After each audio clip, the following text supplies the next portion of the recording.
J'ai donc le plaisir d'avoir avec moi Anne-Marie Delcambre. Vous êtes docteur de 3e cycle en islamologie, et docteur d'État en droit, professeur d'arabe, et donc vous enseignez cette langue dans l'enseignement secondaire.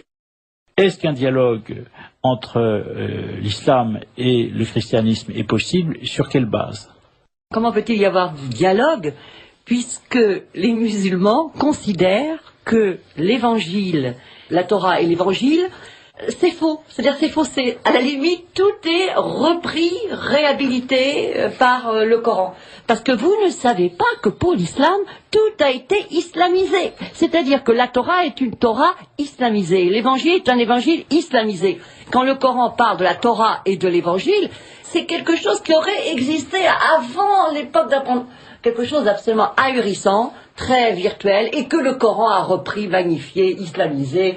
L'islam, c'est vrai, ce qu'avait dit aussi René Girard, l'islam a islamisé tous les prophètes, enfin ceux qu'ils ont pu retenir, qu'on trouve à la fois dans l'Ancien Testament et dans le Nouveau Testament. J'allais dire que tout ce qui est dans le Coran, concernant les Juifs et les chrétiens, est totalement tordu. C'est-à-dire qu'un esprit qui va de manière claire n'y comprend rien. Il y a Jésus, d'abord Jésus ne s'appelle pas du tout comme on appelle dans le mot oriental, Yeshua, non, tout est faussé, il y a quelques similitudes avec Jésus, et c'est pour tout pareil. Quand vous avez Abraham, ce n'est pas Abraham, il va construire la Kaaba, Abraham avec son fils Ismaël, c'est à la fois proche et totalement différent. Comment voulez-vous que des gens qui ne soient pas théologiens ne soient pas perdus? Je reprendrai un peu la crainte du père Moussalli, qui se disait que les gens ignorant de plus en plus la théologie chrétienne étaient des proies toutes désignées pour avaler n'importe quoi, et on leur fait avaler n'importe quoi. C'est-à-dire qu'actuellement, il y a une désinformation opérée par des intellectuels musulmans, et on arrive à des choses absolument ahurissantes. On entend Marie la musulmane, Jésus le prophète musulman, tout est islamisé. C'est-à-dire que nous, chrétiens, et les Juifs n'ont plus ni origine ni identité. C'est quand même incroyable. Vous avez dans le Coran un verset qui dit ceci, c'est Dieu qui parle à Jésus. Il lui dit, c'est toi qui as dit qu'il fallait associer Marie, etc. Dieu dit, ô Jésus, fils de Marie, est-ce toi qui as dit aux hommes, prenez moi et ma mère pour deux divinités en dessous de Dieu? La Trinité des chrétiens n'est pas composée, comme le dit le Coran, comme le croient les musulmans, de Dieu, Jésus et Marie, mais du Père, du Fils et du Saint-Esprit. Et Jésus qui répond, moi? Mais je n'ai jamais dit ça, d'ailleurs si je l'avais dit, tu l'aurais su. Mais c'est énorme.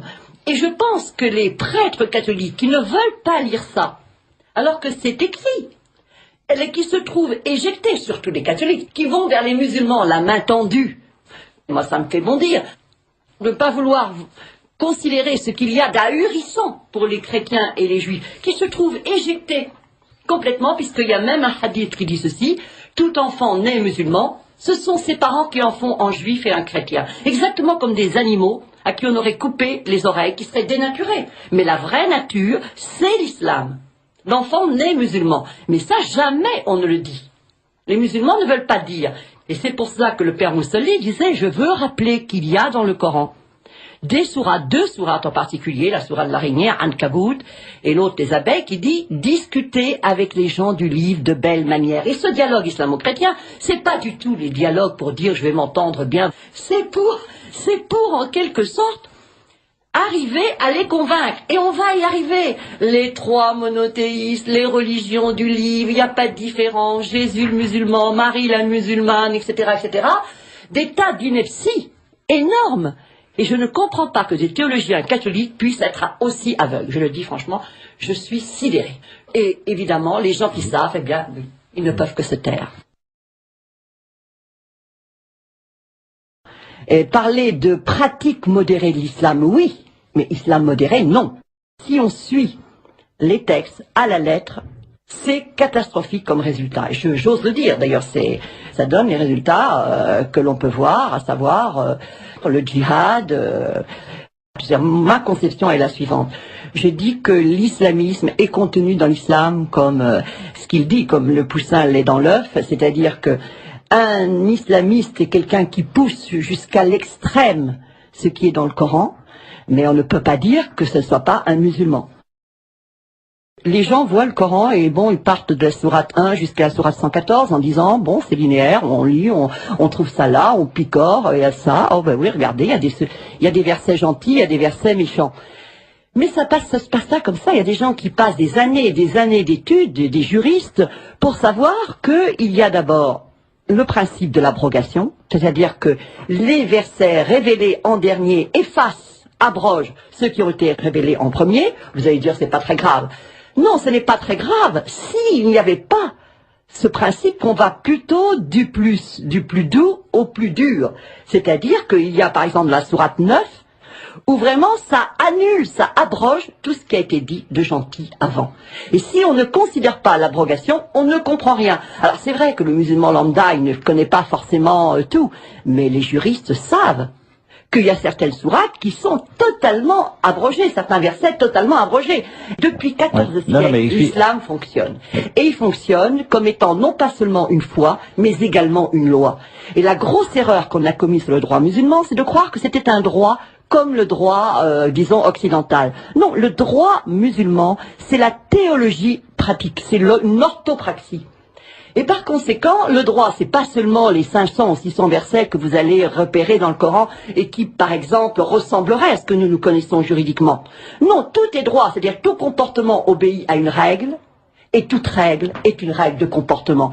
C'est-à-dire qu'à la limite, tout est juridique, tout est passé au crible de est-ce permis ou est-ce interdit.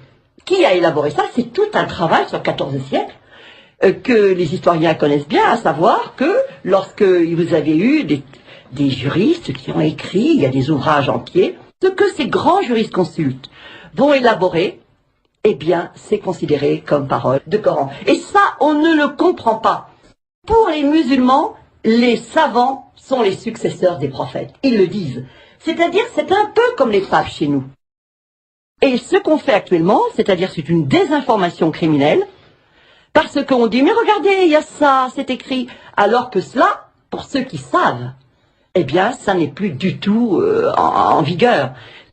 Je pense qu'en France, à part les juifs qui ont une religion de la loi, et qui eux pigent très bien, mais qui eux se taisent, parce qu'ils se disent, oh là là là, c'est pas tout à fait pareil, mais c'est pas tout à fait contraire, ils se disent, on va être tapé par les deux côtés, donc ils se taisent. Seuls les talmudistes pourraient nous dire qu'eux ont une religion de la loi.